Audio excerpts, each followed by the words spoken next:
अस्सलाम वालेकुम। कैसे हैं आप सब? उम्मीद करती हूँ आप सब बखैर वाफ़ियत होंगे। अल्हम्दुलिल्लाह मैं भी ठीक-ठाक। अल्लाह ताला आप लोगों को हमेशा ऐसे ही खुश व खुर्रम, शादो आबाद और हँसता-बसता रखे और हर बीमारी, हर तकलीफ़, हर परेशानी, हर रंजो अलम से आपको अल्लाह ताला दूर रखे और आपकी दिली तमन्नाओं को, जायज़ तमन्नाओं को अल्लाह ताला पूरा करे। आमीन सुम्मा आमीन। यहाँ बहुत ज़्यादा बारिश हो रही है और मौसम बहुत सुहाना हो रहा है, लेकिन ज़्यादा बारिश होने के बाद यहाँ फिर प्रॉब्लम्स भी ज़्यादा होती है, जैसे ट्रेनें वगैरह बंद हो जाती हैं और मार्केटिंग वगैरह में ज़रा थोड़ी सी प्रॉब्लम आती है और स्कूलें बंद हो जाती हैं। तो ठीक है, चलिए हम अपनी कहानी की तरफ आ जाते हैं। कहानी का नाम है तब्दीली। राइटर हैं अहमद जाफ़री साहब। तो शुरू करें। सेठ लकी कॉन्ट्रैक्टर कुआलालंपुर के एयरपोर्ट से जहाज़ में सवार हुआ। मलेशियाई एयरलाइंस के जहाज़ को मुसलसल 5 घंटे की परवास के बाद कोलंबो एयरपोर्ट पर उतरना था। सेठ लकी पूरे मलेशिया और सिंगापुर में तैयार गारमेंट्स का होलसेलर सप्लायर था। खुद इसके 3 बड़े गारमेंट्स स्टोर कुआलालंपुर के पॉश इलाके में थे। वो ज़्यादातर काम कोलंबो में कायम नाथूराम गारमेंट्स इंडस्ट्री से करवाता था। उसके ऑर्डर्स उमूमन इतने बड़े होते थे कि शिप के बड़े-बड़े 2 कंटेनर्स में भरकर कोलंबपुर रवाना किए जाते थे। नाथूराम ने खुद लकी कॉन्ट्रैक्टर को कोलंबो एयरपोर्ट पर रिसीव किया और अपनी एयर कंडीशन लग्जरी कार में उसे ओबराय होटल ले आया। समंदर के करीब वाक़ ओबराय होटल का शुमार 5 स्टार्स होटल्स में होता था। ये होटल्स की इंडियन चेन थी। यहाँ का मैनेजर भी इंडियन था। नाथूराम को उम्मीद थी कि लकी इस मर्तबा भी बड़ा ऑर्डर लेकर आया होगा। होटल के वीआईपी रूम में पहुंचकर नाथूराम ने कहा, सेठ लकी, अभी आप आराम करो, शाम को मैं आऊँगा, फिर तफसील से बात होगी। लकी ने कहा, ठीक है नाथूराम साहब, मैं लंबे हवाई सफ़र में बहुत थक जाता हूँ, नहा धोकर थोड़ी देर सोऊंगा, शाम को नए ऑर्डर्स पर बात होगी, फिर साथ में ही डिनर करेंगे। डिनर तो लकी सेठ मेरी तरफ से होगा।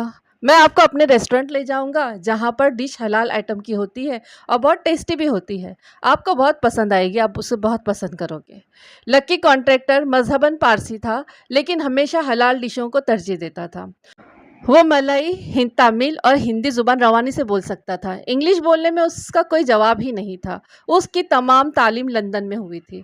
शाम को जब नाथूराम होटल पहुंचा तो लकी नहा धोकर फ्रेश होकर बैठा हुआ था। नाथू के आते ही उसने फ़ोन पर ड्रिंक्स का ऑर्डर दिया और नाथू को लेकर मेज़ पर आ गया। वो टाइम ज़ाय करने का बिल्कुल कायल नहीं था। यही उसकी कामयाबी का राज भी था। लकी ने ब्रीफकेस खोलकर चंद अदद फुल स्केप टाइप शुदा कागज़ निकाले। उन पर लकी इंटरप्राइजेस के नए ऑर्डर्स की तफसील थी। इतना लंबा चौड़ा ऑर्डर देखकर नाथूराम की आंखों में चमक पैदा हो गई। दोनों नए ऑर्डर पर 3 घंटे तक सर खपाते रहे। कहीं रेट्स बढ़ाए गए, कहीं घटाए गए। डिलीवरी डेट्स पर भी दोनों की लंबी बहस हुई। लकी 60 दिन में डिलीवरी चाहता था, जबकि नाथूराम की कोशिश थी कि डिलीवरी टाइम 90 दिन हो जाना चाहिए। कपड़े के नमूने नाथूराम साथ लाया था, उस पर भी बहस हुई। लकी बेहतरीन कपड़ा, बेहतरीन डिज़ाइन और बेहतरीन पैकिंग चाहता था।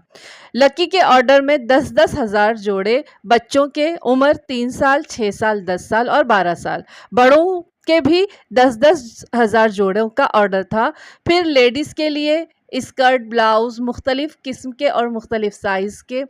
नाथूराम के तो हाथ पांव फूल गए इतने लंबे ऑर्डर को देखकर। रेट्स तय हुए, दोनों ने ऑर्डर्स पर दस्तखत किए और लकी ने टोटल अमाउंट का 25% का चेक काटा और नाथूराम के हवाले कर दिया। डिनर के बाद नाथूराम लकी कॉन्ट्रैक्टर को फैक्ट्री का विजिट कराने के लिए ले गया। उसने फैक्ट्री में नई मशीनें लगाई थी और फैक्ट्री एरिया का एक्सटेंशन भी करवाया था। नाथूराम गारमेंट्स इंडस्ट्री में 900 लड़कियां 3 शिफ्टों में काम करती थी। ज़्यादातर नौजवान, सेहतमंद और तरहदार लड़कियां थीं। नाथूराम खुद भी शौकीन मिजाज था। उसका कॉल था कि मेरी फैक्ट्री में नौकरी का रास्ता मेरे बेडरूम से होकर गुजरता है। इसके मकसद के लिए उसने अपने ऑफिस के पीछे एक कमरा बनवाया हुआ था, जिसको वो ऐश रूम कहता था। मुआवजा देने में नाथूराम खुला हाथ रखता था। पर पीस मुआवजा दूसरी फैक्ट्रियों के मुकाबले में बहुत अच्छा था। 2 वक्त का खाना, 2 वक्त की चाय फैक्ट्री की जिम्मे थी। साल में 4 जोड़े सफ़ेद स्कर्ट और सफ़ेद ब्लाउज लड़कियों को मिलते थे। यह फैक्ट्री की यूनिफॉर्म थी। परेशानी के वक्त मुलाजिमीन की इमदाद भी इसके अलावा की जाती थी। लकी कॉन्ट्रैक्टर जब भी ऑर्डर लेकर आता था तो इसका होटल स्टे, खाना पीना सब नाथूराम के जिम्मे होता था। वो फैक्ट्री का विजिट भी ज़रूर करता था। वर्कर लड़कियां उसे जानती थी। उसके गोरे रंग और बड़ी बड़ी भूरी आंखों की गिरविदा थी। लड़कियों ने उसका नाम भूरा बिल्ला रखा हुआ था। पूरी फैक्ट्री फुल्ली एयर कंडीशन थी। फैक्ट्री 3 मंजिला थी। हर मंजिल पर एक बड़ा हॉल था जहां पर 100 मशीनें लगी हुई थी। फैक्ट्री का विजिट करके नाथूराम लकी को अपने वसी और अरीज लग्जरी ऑफिस में ले आया। उसने बैठते हुए कहा, कहो लकी, कोई लड़की पसंद की अपने साथ होटल ले जाने के लिए? लकी ने कहा, वैसे मेरा मूड तो नहीं था, लेकिन तुम कहते हो तो जो लड़की मशीन नंबर 69 पर बैठी है वो तैयार हो तो? नाथूराम ने कहकहा लगाया, तो ये बोलो ना कि लड़की तुमने पहले ही ताड़ ली है। उसे अभी बुलाता हूँ मैं। उसने घंटी बजाई और ऑफिस बॉय को तलब करके कहा, जो लड़की टेबल नंबर 69 पर बैठी है उसे मेरे पास भेज दो। जब सांवली सलोनी लड़की कमरे में आई तो नाथूराम ने कहा, इंदिरा, ये मिस्टर लकी हैं। तुमने इन्हें देखा तो होगा। तुम्हें आज रात होटल में इनके लिए ओवर टाइम के करना है और तुम्हें इनके साथ में जाना है। तुम जाओगी? कोई ज़बरदस्ती नहीं है। लड़की ने शर्म से गर्दन झुका ली। दूसरी दफ़ा पूछने पर लड़की ने शर्माते हुए कहा, सेठ जी, जैसी आपकी मर्जी। वैसे मुझे लकी की बड़ी बड़ी भूरी भूरी आंखों से बहुत डर लगता है। लड़की के इस जवाब पर दोनों ने कहकहा लगाया। लड़की भी हंसने लगी। नाथूराम ने कहा, अच्छा जाओ, जब हम दोनों पार्किंग में जाने के लिए निकलेंगे तो तुम भी 5 मिनट के बाद वहां पहुंच जाना, ठीक है? हाँ, अपनी बहन को बता देना कि आज रात तुम घर नहीं जाओगी, ओवर टाइम करोगी। लड़की के जाने के बाद नाथूराम ने कहा, वैसे इस काम के लिए मैंने अपने ऑफिस के पीछे एक ऐश रूम बनाया हुआ है, मगर यहाँ खतरा है। कभी कभी मेरी पत्नी, जिसका नाम मैंने महारानी रखा हुआ है, बगैर नोटिस के छापा मारती है।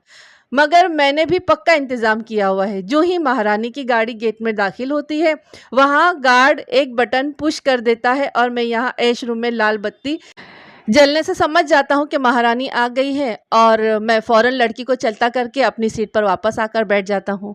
क्या ख्याल है? 10 बज रहे हैं, अब चलें? दोनों ऑफिस से निकलकर लड़कियों के दरमियान से गुजरते हुए नीचे पार्किंग एरिया में चले आए। उनके जाते ही इंदिरा ने भी जल्दी जल्दी अपनी टेबल का काम समेटा और अपनी बहन को ओवर टाइम का बताते हुए पार्किंग एरिया में चली गई।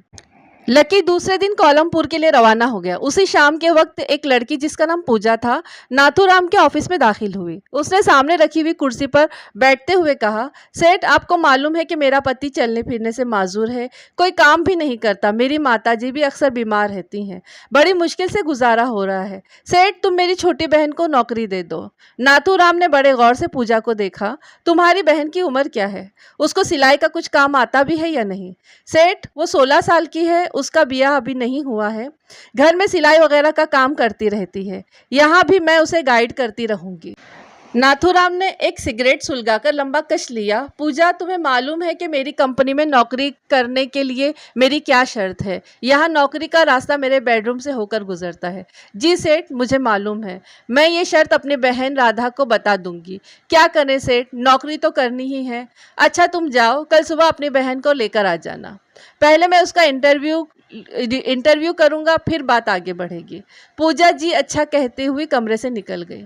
दूसरे दिन पूजा छोटी बहन राधा को लेकर आई और सीधा नाथूराम के ऑफिस में चली गई।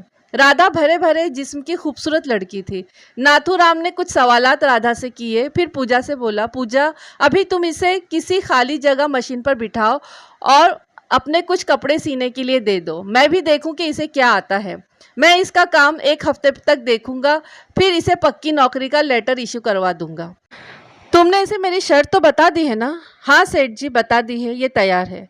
ठीक है, अब जाओ और छुट्टी से पहले इसका काम मुझे दिखा देना। 2 हफ्ते बाद राधा को पक्की नौकरी का लेटर मिल गया और वो 2 दिन के लिए नाथूराम के साथ कैंडी रवाना हो गई। कैंडी टूरिस्ट स्पॉट था। समंदर के किनारे दर्जनों होटल थे। इनका अपना प्राइवेट साहिल था। उनकी अपनी शानदार मोटर बोट्स थी जिनमें हर किस्म की सहूलतें मौजूद थी। वहां दोनों ने 2 दिन और 2 रातें भरपूर अंदाज में गुजारी। वापसी पर राधा बहुत खुश थी। उसका बैग मखसूस तोहफों से, अलग अलग किस्म के तोहफों से भरा हुआ था और पर्स में भी बड़े बड़े नोट आ गए थे। लकी कॉन्ट्रैक्टर के ऑर्डर पर काम शुरू हो गया था। नाथूराम ने कुछ और नई मशीनें लगा ली थीं और कुछ नई लड़कियों को भी भर्ती कर लिया था। ऑर्डर पर काम शेड्यूल के मुताबिक बड़े अच्छे तरीके से चल रहा था। नाथूराम बहुत मुतमईन था। एक दोपहर वो लंच करके ऑफिस आया तो उसके लैपटॉप पर लकी की बड़ी लंबी चौड़ी ईमेल आई हुई थी। मिस्टर नाथू, तैयार हो जाओ, बहुत बड़ा ऑर्डर मेरे पास आया हुआ है और बहुत अर्जेंट है। 10,000 मर्दाना जीन्स की पैंट्स जैकेट्स के साथ और 10,000 औरतों के लिए मुख्तलिफ कलर्स और साइज। तफसील मैं कोलंबो आकर बताऊंगा। पार्टी सिंगापुर की है, मैंने एडवांस पकड़ लिया है। कपड़ा नई दिल्ली की एक बड़ी टेक्सटाइल मिल से लेना है। यह पार्टी की चॉइस है। इंडिया का वीज़ा तैयार रखो, मैं अगले सैटरडे को कोलंबो पहुंच रहा हूं। संडे को हम दिल्ली रवाना हो जाएंगे, तैयार रहना।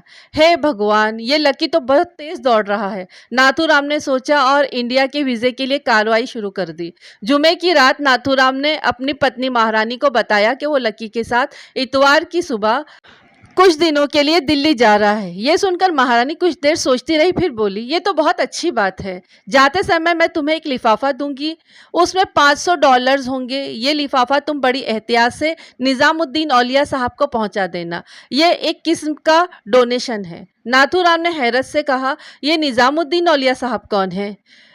मैं उनको कैसे तलाश करूंगा? दिल्ली बहुत बड़ा शहर है। महारानी, तुम लिफाफे में उनका फ़ोन नंबर लिख देना, उनका कोई आदमी होटल आकर लिफाफा ले जाएगा। महारानी ने कहा, नहीं, तुम खुद उनके पास जाओगे, बल्कि लकी को भी साथ ले जाना। तलाश करने की चिंता मत करो, किसी भी टैक्सी वाले से बोलना, वो तुम्हें औलिया साहब के पास ले जाएगा। हैं? नथुराम ने हैरत का इजहार किया, इतने मशहूर हैं औलिया साहब? हाँ, जब तुम औलिया साहब के पास जाओगे तो हैरान और खुश हो जाओगे। लिफाफा हिफाजत से रखना। लकी कॉन्ट्रैक्टर हफ्ते की शाम कोलंबो पहुंच गया। हस्बे साबिक नाथूराम ने उसे रिसीव किया और ओबरा होटल ड्रॉप कर दिया। लकी ने कहा, आज कोई अय्याशी नहीं होगी, मैं डिनर होटल में ही करूंगा। अर्ली मॉर्निंग हमारी दिल्ली की फ़्लाइट है, तुम 3 घंटे पहले यहाँ पहुँच जाना।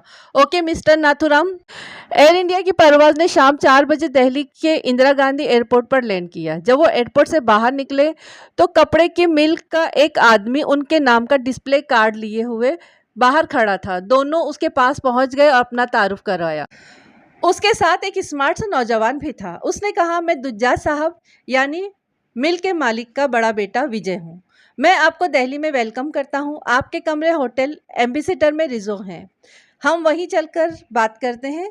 होटल पहुंचकर विजय ने कहा, आप हमारे गेस्ट हैं, आपका स्टे, मील, ड्रिंक वगैरह सब कुछ हमारी जिम्मे है। अभी आप आराम करें, कल सुबह 10 बजे हमारी गाड़ी आपको पिक करने आ जाएगी और हमारे हेड ऑफिस ले जाएगी। सुबह मुलाकात होगी। इतना कहकर वो चला गया। उनके जाने के बाद लकी ने कहा कि अभी सिर्फ 5 बजे हैं, हम नहा धोकर शहर की सैर को निकलते हैं, 10 बजे यहीं डिनर करेंगे। जब वो तैयार होकर काउंटर पर चाबियां देने आए तो काउंटर पर खड़ी लड़की ने बहुत से पम्फलेट उनके हवाले कर दिए जो टूरिस्ट पॉइंट ऑफ व्यू से बहुत अहम थे। साथ में इन्हें अंडरग्राउंड रेलवे सिस्टम का पूरा नक्शा भी थमा दिया। अंडरग्राउंड रेलवे का स्टेशन होटल के बहुत ही करीब था। वो टिकट लेकर प्लेटफॉर्म पर आ गए। हर 5 मिनट के बाद ट्रेन आ रही थी। लकी ट्रेन का सिस्टम देखकर बहुत मुतासिर हुआ।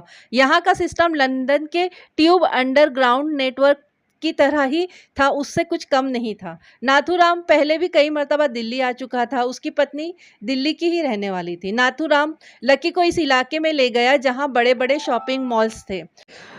वो एक बहुत बड़े शॉपिंग मॉल में दाखिल हुए। इसका नाम ईस्ट पंजाब शॉपिंग मार्ट था।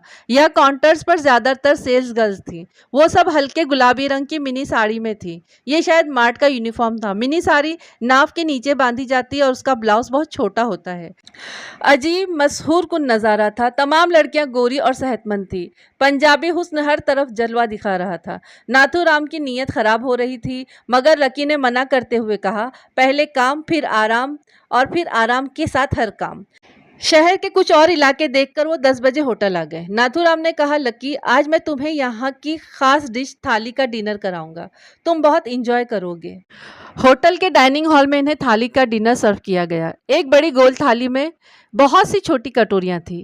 हर एक प्याली में भाजी का सालन था, एक कटोरी में दही और एक में अचार था। एक छोटी प्लेट में सादे चावल थे, एक रुमाल में छोटी-छोटी पूरियाँ थीं, दूसरे रुमाल में छोटी-छोटी चपातियाँ थीं। भाजी का सालन बहुत चटपटा और मज़ेदार था। लकी ने खूब पेट भरकर खाना खाया। वाह भई नाथू, वाक़ई मज़ा आ गया। सुबह 10 बजे दुजाज एंड सन्स की गाड़ी इन्हें लेने के लिए आ गई और इन्हें कंपनी के हेड ऑफिस में ले गई। उन्होंने वहां दर्जनों क्वालिटी वाले जीन्स के कपड़े देखे। सिलेक्शन करना मुश्किल हो रहा था। लकी ने कहा, नाथूराम, ये एक दिन का काम नहीं है। हम हर क्वालिटी को चेक करेंगे, फिर रेट्स तय करेंगे।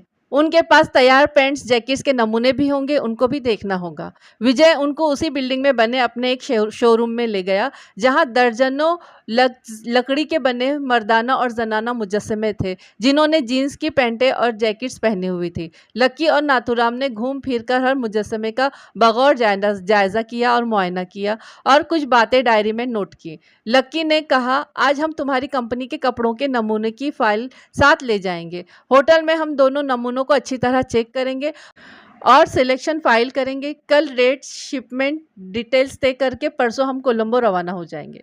विजय ने कहा, अभी इतनी जल्दी कैसे चले जाएंगे? अभी तो आपको ताजमहल दिखाना है, फतेहपुर सीकरी के किले की सैर करवानी है। ताजमहल अगर नहीं देखा तो समझो इंडिया का विजिट ही नहीं किया। दोनों सोच में पड़ गए। लक्की ने नाथूराम की तरफ देखा। चलो एक दिन और बढ़ा लेते हैं, लेकिन कल हमें ऑर्डर हर सूरत में फाइल करना है और शिपिंग शेड्यूल भी तय करना है। विजय ने कहा, लंच टाइम हो रहा है, मैं आपको अशोका रेस्टोरेंट ले चलता हूँ। वहाँ की भाजी और दूसरी डिशें बहुत टेस्टी होती हैं, आपको बहुत पसंद आएगी। लंच के बाद विजय ने इन्हें होटल ड्रॉप कर दिया। शाम 5 बजे दोनों फ्रेश होकर होटल की लॉबी में आ गए। नाथूराम ने कहा, आज मुझे महारानी का भी काम करना है। निजामुद्दीन औलिया साहब के पास चलते हैं और महारानी की अमानत उनके हवाले कर देते हैं, वरना महारानी मेरा जीना हराम कर देगी। वो दोनों नीचे उतरे, होटल के गेट पर आए और गार्ड से कहा, हमें टैक्सी चाहिए।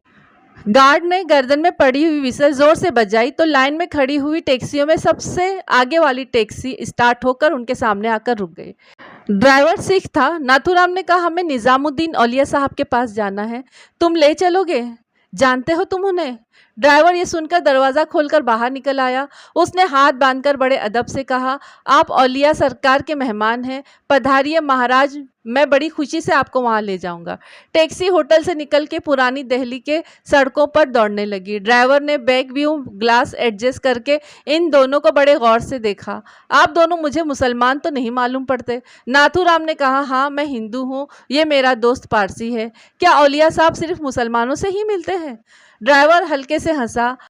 आप लोग शायद औलिया सरकार को कोई जिंदा मनुष्य समझ रहे हैं। नहीं, ऐसा नहीं है। ये एक मज़ार है जहाँ सब लोग जाते हैं और अपनी मुरादें मानते हैं। जाने वाले में तमाम धर्म के लोग होते हैं, हिंदू, मुसलमान, सिख, ईसाई सभी जाते हैं, कोई रोक टोक नहीं है। मैंने सुना है कि औलिया साहब ने हिंदू और मुसलमानों को एक दूसरे के करीब किया है और हिंदी और फारसी को मिलाकर एक कॉमन ज़ुबान बनाने का मशवरा दिया है। टैक्सी पुरानी दिल्ली की गलियों में दाखिल हो गई। ड्राइवर बोला, जनाब, जो लोग पहली बार दरबार में जाते हैं उसका एक तरीका है, मैं आपके साथ अंदर जाऊंगा और आपको बताऊंगा। कुछ और अंदर जाने के बाद ड्राइवर ने टैक्सी रोकी। साहब, इसके आगे टैक्सी नहीं जा सकती। आप देख रहे हैं कि यहाँ फूलों वालों की दुकानें हैं। आप 2-2 हार और 2 अगरबत्ती के पैकेट खरीद लें और मेरे साथ अंदर चले। दोनों ने ये चीज़ें खरीदी और हैरान से ड्राइवर के पीछे मज़ार के अहाते में दाखिल हो गए। सहन में एक कब्र बनी हुई थी जिस पर बहुत से फूलों के हार पड़े हुए थे। ड्राइवर ने बताया, ये औलिया साहब के सबसे बड़ी मुरीद अमीर खुसरो की कब्र है। यहाँ उनसे इजाज़त लेनी है। यहाँ अगरबत्ती का एक पैकेट और एक हार कब्र पर डालकर कहें, अमीर खुसरो साहब, हमें ज़ियारत की इजाज़त दें। दोनों ने ऐसा ही किया और हैरत से ड्राइवर की तरफ देखने लगे। ड्राइवर बोला, बस समझ लीजिए इजाज़त मिल गई, अब आप अंदर जा सकते हैं। वो एक बड़े कमरे में दाखिल हुए। यहाँ ऊंची जगह पर एक कब्र बनी हुई थी जिस पर हरे रंग का गिलाफ चढ़ा हुआ था और फूलों के हार पड़े हुए थे। कमरा भांत भांत के लोगों से भरा हुआ था। एक कोने में मुसलमानों का एक ग्रुप अपनी मजहबी किताब कुरान पढ़ रहा था। दूसरे धर्म के लोग कब्र को घेरे हुए खड़े थे और आहिस्ता आहिस्ता साहिब कब्र को अपनी हाजत बता रहे थे। ड्राइवर ने हौले से कहा, आप भी अपनी मांग औलिया के सामने रख दे, औलिया को बता दे। नाथूराम ने करीब जाकर धीमे से कहा, औलिया साहब, अपने अल्लाह से कह दो कि मुझे एक बेटा दिलवा दे। लकी भी मुंह में कुछ कह रहा था। उसी कमरे में ट्रांसपेरेंट ग्लास का एक बहुत बड़ा संदूक रखा हुआ था, जिसमें कई मुल्कों की करेंसी नोट नजर आ रहे थे। संदूक पर हिंदी, उर्दू और अंग्रेजी में डोनेशन लिखा हुआ था। नाथूराम ने महारानी का दिया हुआ लिफाफा उसमें डाल दिया। कुछ देर वहां रुककर तीनों वहां से वापस निकल आए और उसी टैक्सी में होटल की तरफ रवाना हो गए। नाथूराम खामोश था और सोच में डूबा हुआ था। कुछ देर बाद उसने निहायत ही संजीदा लहजे में कहा, लकी, ये कैसे बुजुर्ग थे, मरने के बाद भी लोगों पर इतना असर। वहां पर हर एक आदमी अदब से खड़ा था। मुसलमान से ज्यादा वहां दूसरे धर्म के लोग थे।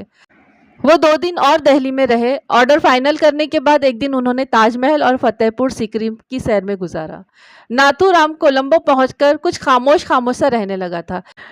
एक दिन सुबह नाश्ते की मेज पर उसने अपनी पत्नी से कहा, महारानी, तुमने बोला था कि मैं औलिया साहब के मज़ार पर जाऊं। मैं और लकी वहां गए थे। वहां तो अजीब मंजर था। क्या मुसलमान, क्या हिंदू, सब धर्म के लोग वहां खामोशी से खड़े अपनी अपनी बिपता सुना रहे थे। सच्ची बात है, मुझ पर तो बहुत असर हुआ। महारानी ने कहा, इसी कारण तो मैंने तुम्हें वहां भेजा था कि शायद तुम अपनी बुरी आदतें छोड़ दो। क्या मुझे जानकारी नहीं है कि तुम गरीब लड़कियों की मजबूरी से फ़ायदा उठाते हो और उन्हें अपने ऐश रूम में ले जाते हो, जो तुमने अपने ऑफिस के पिछवाड़े बनवाया हुआ है। मुझे सब मालूम है। देखो नाथूराम, अब तुम छोटी छोटी काकियों के बाप बन गए हो। कल को ये काकियां समझदार होंगी, जवान हो जाएंगी। नाथूराम, ये सब बातें छोड़ दो। अब तुम मुझे बताओ, मुझ में क्या कमी है। महारानी की आंखों में आंसू आ गए। नाथूराम भी खामोशी से अपनी पत्नी को देख रहा था। उसने कुछ देर बाद कहा, महारानी, मैंने वहां पर प्रार्थना की थी कि औलिया साहब अपने अल्लाह से कहकर मुझे बेटा दिलवा दो। अच्छा, महारानी बोली, तुम देखना, अगली बारी ऊपर वाला हमें बेटा जरूर देगा, पर तुम अपनी बुरी आदतें छोड़ दो। 3 दिन से नाथूराम बहुत परेशान और खामोश था। 3 रातों से वो एक ही सपना देख रहा था। कोई आवाज़ उससे कह रही थी, आग आग, तुम्हारे चारों तरफ आग है जो तुम्हारी फैक्ट्री और तुम्हें जलाकर राख कर देगी। नाथूराम, बचो बचो, इस आग से बचो, सुधर जाओ, गरीब लड़कियों को तंग मत करो, वरना तुम्हारा सब कुछ जलकर राख हो जाएगा। ये सपना देखकर नाथूराम हड़बड़ाकर जागता था। उसका पूरा बदन पसीने में भीगा होता था। फिर उसे सुबह तक नींद नहीं आती थी। चौथे दिन उसकी फैक्ट्री में वाकई आग लग गई। हर फ्लोर पर एक बड़ा हॉल था जहां मशीनें लगी हुई थी। हर मशीन के ऊपर 8 फीट की ऊंचाई पर हर रंग के धागे की कोन लटकी हुई थी। हर मशीन बिजली से चलती थी और कोन से धागा खींचती थी। हर हॉल में 6-6 आग बुझाने वाले आले मौजूद थे जो हुक में लटके हुए थे। हर हॉल में 3 गार्ड्स 24 घंटे ड्यूटी देते थे। हर गार्ड को पूरी ट्रेनिंग थी कि आग बुझाने वाला आला किस तरह हैंडल किया जाता है। उस दिन लंच टाइम से पहले पिछली रो में एक मशीन के ऊपर बिजली के तारों में स्पार्किंग हुई और एक शोला नीचे गिरा। मशीन पर रखे कपड़ों ने फौरन आग पकड़ ली। देखते ही देखते 3-4 मशीनें आग की लपेट में आ गई। शोले उठने लगे। लड़कियां चीखने चिल्लाने लगी और चीखते हुए दरवाजे की तरफ भागी। कुर्सी पर बैठे गार्ड्स ने फौरन हुक से आग बुझाने वाला आला उतारा और उनका लीवर ऑन करने के बाद आग पर स्प्रे करने लगा।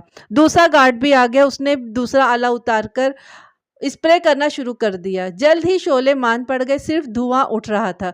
सिर्फ 10 मिनट में आग पर पूरी तरह काबू पा लिया गया। सिर्फ 4 मशीनें और उन पर रखे हुए कपड़े आग से तबाह हो गए थे। नाथूराम अपने ऑफिस से निकल आया। वो मुसलसल बड़बड़ा रहा था, ये आग नहीं, वार्निंग है, वार्निंग है। आह, ऊपर वाले का शुक्र है कि ज्यादा नुकसान नहीं हुआ, पर ये वार्निंग है। नाथूराम, सुधर जाओ। उस दिन वक्त से पहले लंच टाइम का वक्फा दे दिया गया। उसके कारकुन सफाई में लग गए। नाथूराम रात को घर वापस आया तो सीधे अपने कमरे में जाकर दरवाजा बंद करके बैठ गया। वो मुसलसल रो रहा था, हे भगवान, ए गॉड, ए मुसलमानों के अल्लाह, ए औलिया साहब के अल्लाह, मेरी बिनती सुन लो। मैं बहुत पापी हूँ, मैंने बहुत बड़े बड़े पाप किए हैं, पर मैं बिनती करता हूँ, मुझे माफ़ी दे दो। मैं कान पकड़कर वादा करता हूँ, अब कभी गरीब लड़कियों की इज्जत से नहीं खेलूंगा। मुझे बचा लो, मेरी फैक्ट्री को बचा लो। मेरी फैक्ट्री जल गई तो मैं फुटपाथ पर आ जाऊंगा। अब कभी पाप नहीं करूंगा। अब मैं कभी पाप नहीं करूंगा। अब मैं कभी पाप नहीं करूंगा। वो रो रो कर हलकान हो गया। 2 घंटे के बाद जब वो अपने कमरे से निकला तो उसकी आंखें सूज रही थी और चेहरा सुर्ख हो रहा था। महारानी ने उसका हाथ पकड़कर सोफे पर बिठाया, ठंडा पानी पिलाया। उसकी तबीयत कुछ बेहतर हुई तो महारानी ने कहा, मुझे आँख की खबर मिल गई थी। मैंने 5 लाख रुपए दान खैरात करने के लिए निकाले हैं। ऊपर वाले की मेहरबानी से ज़्यादा नुकसान नहीं हुआ है। नाथूराम ने रोते हुए कहा, मेरे अंदर भी तब्दीली आ गई है। मैंने पाप से तौबा कर ली है। अब तुम्हें कोई शिकायत नहीं होगी। ये तो बड़ी अच्छी बात है। तुम देखना अगली बारी ऊपर वाला हमें बेटा ज़रूर देगा। बस तुम सुधरे रहो। अगले वर्ष हम पूरी फैमिली के साथ दिल्ली जाएँगे। मैं औलिया साहब के दरबार में ज़रूर जाऊँगी। महारानी की आंखों में भी नमी आ गई थी। 1.5 साला पुष्पा और 2.5 साला उषा परेशान थी, हैरान थी कि उनके माता-पिता क्यों रो रहे हैं। बस इतनी थी कहानी। और आप लोग बस लाइक करिए, शेयर करिए, कमेंट्स करिए और सब्सक्राइब करिए प्लीज़। नए जुड़ने वालों प्लीज़ सब्सक्राइब करिए और कमेंट्स लिखिए, लाइक करिए, ठीक है? अच्छा, अपना खूब ख़्याल रखिए। मौसम बहुत बदल गया है तो तबीयत पर असर होगा उसका, तो अपना खूब ख़्याल रखिए और मुझे दुआ में याद रखिए। मिलते हैं अगली कहानी के साथ में। अस्सलाम वालेकुम, अल्लाह हाफ़िज़।